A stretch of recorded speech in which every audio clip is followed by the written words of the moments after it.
या देवी सर्वभूतेषु विद्यारूपेण संस्थिता नमस्तस्यै नमस्तस्यै नमस्तस्यै नमो नमः। या देवी सर्वभूतेषु शान्तिरूपेण संस्थिता नमस्तस्यै नमस्तस्यै नमस्तस्यै नमो नमः। या देवी सर्वभूतेषु मातृरूपेण संस्थिता नमस्तस्यै नमस्तस्यै नमस्तस्यै नमो नमः।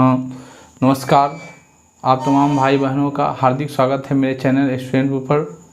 मैं अपने तमाम विद्यार्थी शिष्य शिष्याओं का हार्दिक अभिनंदन करता हूँ अपने इस सेशन में, जिस सेशन में मैं आप सभी को संस्कृत के चैप्टर वाइज क्वेश्चन का एनालिसिस भावार्थ में समझा करके आपके सामने रखने की कोशिश कर रहा हूँ और हमें उम्मीद है कि आपको ये फ़ायदा भी कर रहा होगा। तो आज संस्कृत नॉन स्टॉप में आज हम लोग पढ़ेंगे। पहला पार्ट जो पढ़ लिए उसका 3 वीडियो आप सबको मिला, फिर सेकेंड पार्ट का मैंने कल भावार्थ समझाया था। आज जो आप सबको वीडियो जो मिल रहा है वह क्वेश्चन आंसर के संबंधित। तो आप अपना पेन पेंसिल लेके तैयार हो जाइए, बुक लेके आइएगा। और मैं आपको पहले बता दूं कि आपके पास मैं कहां से देख के पढ़ता हूं। तो आपके पास ये बुक है जिसका नाम है प्यूषम, एनसीईआरटी की बुक है। इस बुक का आप इस्तेमाल करके, ठीक है ना, इस बुक का आपका मैं क्वेश्चन आंसर करा रहा हूँ तो इसको आपको करना है। सबसे पहले आप पेज नंबर जो निकाल लीजिए, जिससे एग्जाम में पूछता है बाबू, पेज नंबर निकालना है आपको कितना, 12। और पहला सवाल ऊपर लिखा हुआ अभ्यास मौखिक।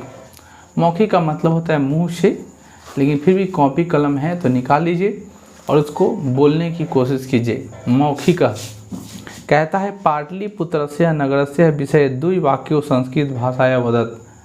पाटलिपुत्र नगर के बारे में संस्कृत में 2 लाइन में 2 वाक्य में बोलिए। तो क्या बोलेंगे जो आप सभी को याद हो जाना चाहिए। पटना क्या है मैं बोल रहा हूँ, ध्यान सुनिए। बिहार राज्यस्य राजधानी नगरम पाटलिपुत्र अस्ति। बिहार की राजधानी पटना है। तत्र सर्वेषु कालेषु महत्व धारयत। यह पुराने समय से अपना एक महत्व, एक परंपरा धारण किए हुए है। आगे जो है वो कहता है कि अत्र धार्मिक क्षेत्र, राजनीतिक क्षेत्र, उद्योग क्षेत्र च विशेष ध्यान आकर्षणम। जो मन करता है आप गंगा के पटना के बारे में बोल सकते हैं। बोलेंगे पटना गंगा नदी तीरे अवस्थिताम। जो मन करना है पटना के बारे में आप 2 लाइन मौखिक बोल दीजिएगा। उम्मीद करें मेरे बात को आप अच्छे से समझ पा रहे होंगे। अब जो आगे हम लोग बढ़ेंगे वो अगला सवाल है, क्वेश्चन नंबर 2 कहता है अधोलिखित समस्त प्राण विग्रह वदत्। विग्रह वदत् का मतलब इसका उच्चारण करना है। तो सबसे पहला वर्ड है सचिवालय। सचिवालय का जब विग्रह करेंगे तो होगा सचिवानाम जोर आलय। क्या होगा, सचिवानाम जोर आलय। क्या होगा बाबू, सचिवाना जोर आलय। अगला जो है गोलगृहम। गोलगृहम का गोलगृहम का होगा गोलम तत् च गृहम। गोलम तत् च गृहम। तीसरा है मही। तीसरा जो वर्ड है उसका नाम है मही तल तिलकम। मही तल तिलकम। मही तल तिलकम होता मही तलस्य तिलकम। तीसरा है महानगरम। महानगरम का बोलते हैं महत चह तत् नगरम। अगला है सरस्वती कुलगृहम सरस्वत्वाहा तत् च नगरम। हो गया। तो सरस्वता कुलगृहम का होगा सरस्वत्वाहा कुलगृहम। ये हो गया। ध्यान से अपने कॉपी में लिखिए, या लास्ट में फिर से लटपटा गया होगा बोलने में तो मैं लास्ट बोलता हूँ। सरस्वती कुलगृहम का होगा सरस्वत्वाहा कुलगृहम। अब हम लोग बात करते हैं छंदी विच्छेद वदत्। मतलब कुछ ऐसे हैं जिनका आपको छंदी विच्छेद बोलना है। तो छंदी विच्छेद क्या क्या होगा। पहला है नगर शिव नयतम। नगर शिव नयतम का होगा नगरेशु प्लस अंतयम। ग्रामयुयम का होगा ग्रामः प्लस अयम। कालांतरेन का होगा कालः प्लस अंतरेन। पटनेति का होगा पटना प्लस इति। और निर्गता का होगा निह जोर गता। हो गया। अगला जो क्वेश्चन है वो पेज नंबर आइएगा 13 पे और लिखा हुआ है अधोलिखितानां प्रश्नानां उत्तराणि संस्कृत भाषाया लिखत। मतलब अब लिखना है। अभ्यास लिखित में हम लगाएंगे। पहला नंबर सवाल का क कहता है कुट्ट नीम तामख्य कावे कस कवि रचना अस्ति। मैं चिल्ला चिल्ला के पढ़ाया था कि कुट्ट नीम तामखब नामक जो ग्रंथ लिखा गया है उस कवि का नाम है दामोदर गुप्तो। आंसर होगा दामोदर गुप्तो। अगला है पाटलिपुत्र कस्या नदी तीरे अवस्थितम। ख पाटलिपुत्र किस नदी के किनारे स्थित है तो पाटलिपुत्र गंगा नदी तटे अवस्थिताम। पटना गंगा नदी के किनारे स्थित है। ग है चंद्रगुप्त मौर्य काले अस्त नगर से रक्षा व्यवस्था की दर से आसित। चंद्रगुप्त मौर्य के शासनकाल में यहाँ की नगर व्यवस्था किस प्रकार की थी।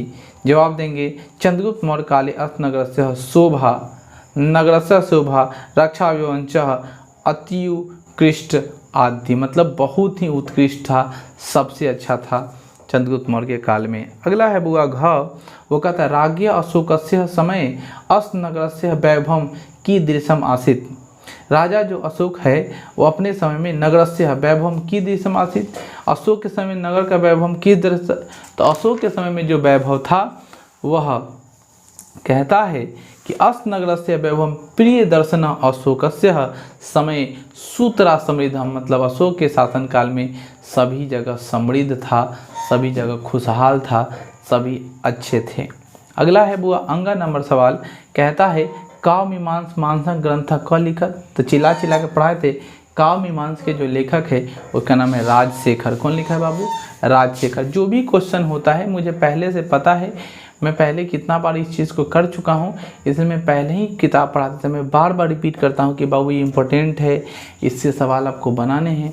इसलिए उन चीज़ों को आप बार बार अपने दिमाग में अपने जिहागर में रखिएगा और आपके लिए बेनिफिट भी होगा। अगर आप याद करते हैं तो ये आपके लिए बहुत अच्छा होगा, इम्पोर्टेंट होगा। अब हम लोग आगे बढ़ेंगे। अगला है फिर से अधोलिखाना सब छंदी विषेद कुरुत। अब फिर से संधि विशेष करना। पहला का नाम है पाणिनि पिंगल लाविहम। पाणिनि पिंगल लाविहम का होगा पाणिनि पिंगलो प्लस इह। पाणिनि पिंगलो प्लस इह। अगला है अत्युस। फिर से पढ़ दिएगा, थोड़ा उच्चारण लंबा है इसलिए मैं पढ़ रहा हूँ। लिखा हो अत्युत्कृष्टा सिद्धति का होगा अति प्लस उत्कृष्टा प्लस अस्ति प्लस इति। फिर से सुनिएगा अति प्लस उत्कृष्टा प्लस अस्ति प्लस इति, इसका होगा छंदी विच्छेद। अगला है उत्सवाचः का मतलब होता है उत्सवा प्लस च। उत्सवा प्लस च। अगला है अयोस्तरा तस्याम का होगा अस्त प्लस उत्तरास्याम। अस्योत्तरास्याम का होगा अस्त प्लस उत्तरास्याम। अगला है गांधी सेतु नार्म। गांधी सेतु नार्म का होगा गांधी सेतु प्लस नाम। अगला है नगरस्यासः का होगा नगरस्य प्लस अस्य। अगला है पुष्पाश्रिता का होगा पुष्प प्लस आश्रिता। पुष्प प्लस आश्रिता। अगला है 2 हो गया कंप्लीट बाबू। 2 के बाद हम लोग पढ़ेंगे 3 संधिकृत, मतलब अब जोड़ देना है। संधि कराइए। पहला है बहुल प्लस उत्पादनम का होगा बहुल मुत्पादनम। बहुल मुत्पादनम। गंगाया प्लस तीरे का होगा गंगाया तीरे। गंगाया अस्तीरे। दंती सा आधा लिखिएगा तीरे। अगला है च प्लस अस्ति चस्ती। च प्लस अस्ति चस्ती। शब्द प्लस अपि शब्दोपि। शब्द प्लस ओपि शब्दोपि। सर्वदा प्लस आक्रांत सर्वदा कांतम। सर्वदा प्लस आक्रांत सर्वदा कांतम। इति प्लस एते इत्यते। इति प्लस एते इत्यते। ये बाबू हो गया क्वेश्चन नंबर 3।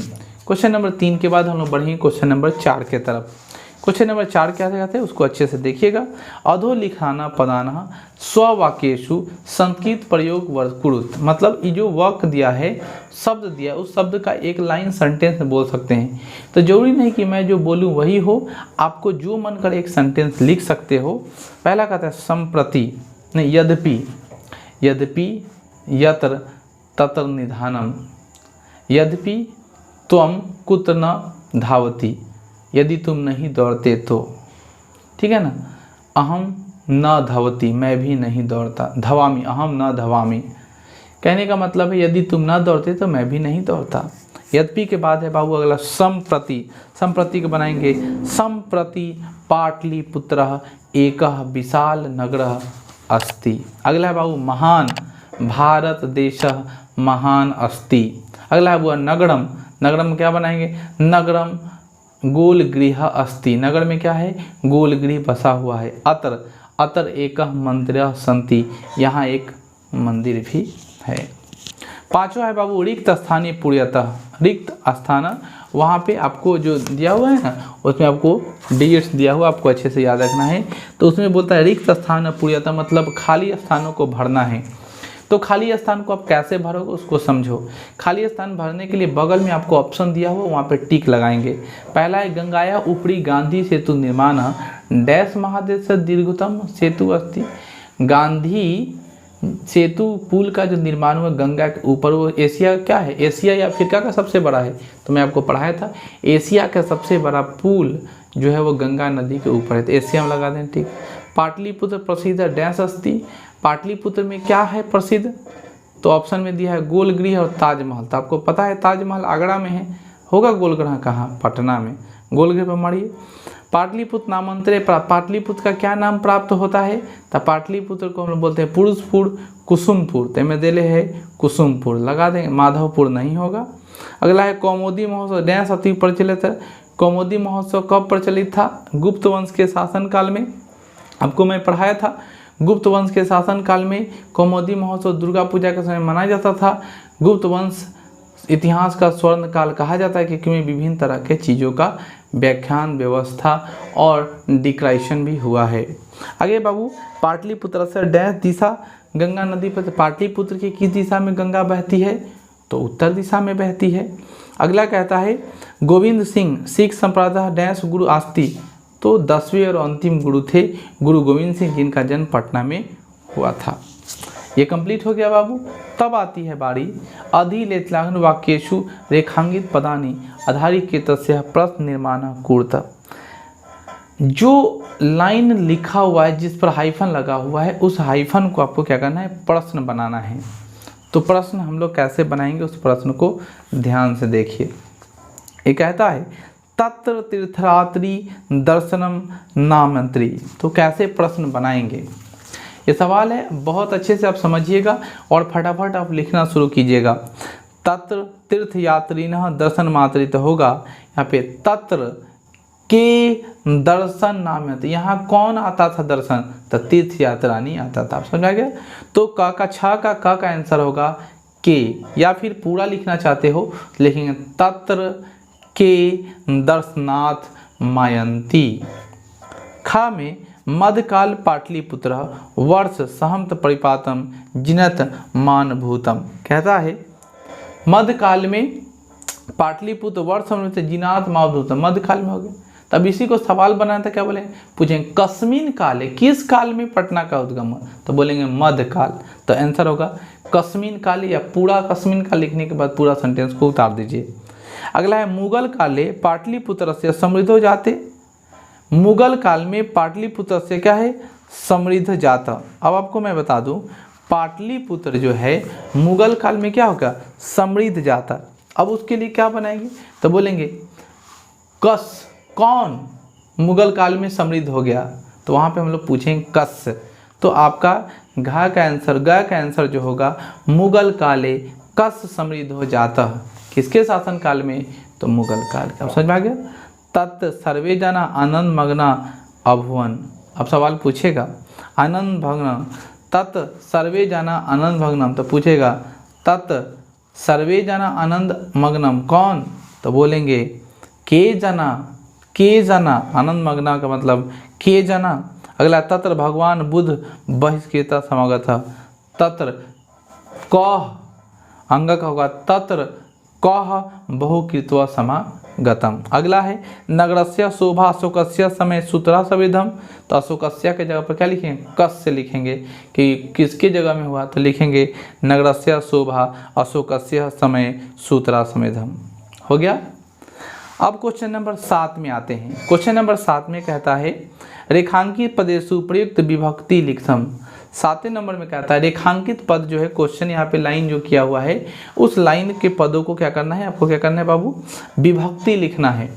तो विभक्ति मतलब क्या होता है, आपको मैं बता दूं कि प्रथमा विभक्ति, द्वितीय, तृतीय, चतुर्थ, पंचमी, षष्ठी, सप्तमी, अष्टमी या संबोधन के नाम से जिसको जानते हैं। तो इन सारे विभक्तियों में आप सबका नाम बताना। पहला काले काले, कौन विभक्ति था, काले काले जो है वो एक वचन, सप्तमी का एक वचन है। अगला तस् संगे, तस् जो है वो प्रथमा एक वचन होगा। नगरम जो है वो प्रथमा एक वचन है। कौमुदी महोत्सव प्रथमा एक वचन है। और दुर्गा पूजा अवसरे समति एक वचन है। मतलब अंगा का आंसर दुर्गा पूजा अवसरे जो है वो सप्तमी एक वचन है और ये कंप्लीट हो गया। लास्ट में अंग 8 का जो है वो मिलान करने वाला है। तो आपको मैं बता दूं सबका अर्थ है, एक तरफ संस्कृत दिया हुआ है, एक तरफ अर्थ दिया हुआ है, मिला लीजिए। पहला है बुआ मही, मही का मतलब होता है पृथ्वी, तो जहाँ पृथ्वी मिलेगा उसमें मिला लीजिएगा। सुतराम, सुतराम का मतलब होता है अधिक, अत्याधिक, ज़्यादा, तो जहाँ मिलेगा उसमें लगा लीजिएगा। पुरंदर, पुरंदर इंद्र को कहा गया है, पुरंदर इंद्र को कहा गया है, तो जहाँ इंद्र भगवान मिलेंगे वहाँ लगा लीजिए। अंत्यम का मतलब होता है एकदम, अंततः, अंत्यम, अंत में एकदम, तो जहाँ एक तम मिलेगा उसमें लगा लीजिएगा। अगला उत्कृष्टा, प्राकृष्टा होता है। और आगता का मतलब होता है आना, आगच्छत, आ रहा है, बस मिला लिए। इस प्रकार आपका दूसरा का क्वेश्चन आंसर क्या हो गया, कंप्लीट हो गया। क्वेश्चन कंप्लीट होने के बाद तब बारी आती है किसका बाबू, हिंदी में जो आपसे सवाल पूछता है एग्ज़ाम में, जो किताब में आपको नहीं है, तो मैं कोशिश करता हूँ उसको मैं पढ़ा दूँ ताकि आपको कोई दिक्कत ना हो। तो आप बेफिक्र रहिए, इसके नेक्स्ट वीडियो में आपको हिंदी क्वेश्चन आएगा जो पाटलिपुत्र से एग्जाम में आने की संभावना है। तब तक के लिए धन्यवाद। जय हिंद, जय भारत, जय सैनपुर। ये तो हो गया फिकली, हम अहाँ सके गुरु छी और अहाँ हमारे सके शिष्य छी। अहाँ से हाथ जोड़ के हमारे विनती है कि वीडियो के शेयर कर न भूलम, काहे कि हम अहाँ के लिए इतना मेहनत कर सकै छी, तो हमारा लागी कुछ न कुछ मेहनत कर सकै छी, यहाँ के कर्तव्य है। और अहाँ अपन कर्तव्य पर ध्यान दिउ, तथास्तु करै छी। बड़ बुजुर्ग देख रहल हम वीडियो तो उनकरा गोड़ छू के प्रणाम करै छी। हमर संस्कृति संस्कार ये कहैया कि बड़े के सम्मान करल, गुरुजन के आशीर्वाद लेल, हमारा संस्कार में ये है। धन्यवाद आप सब गोटे के जे हमर वीडियो देख रहल छी।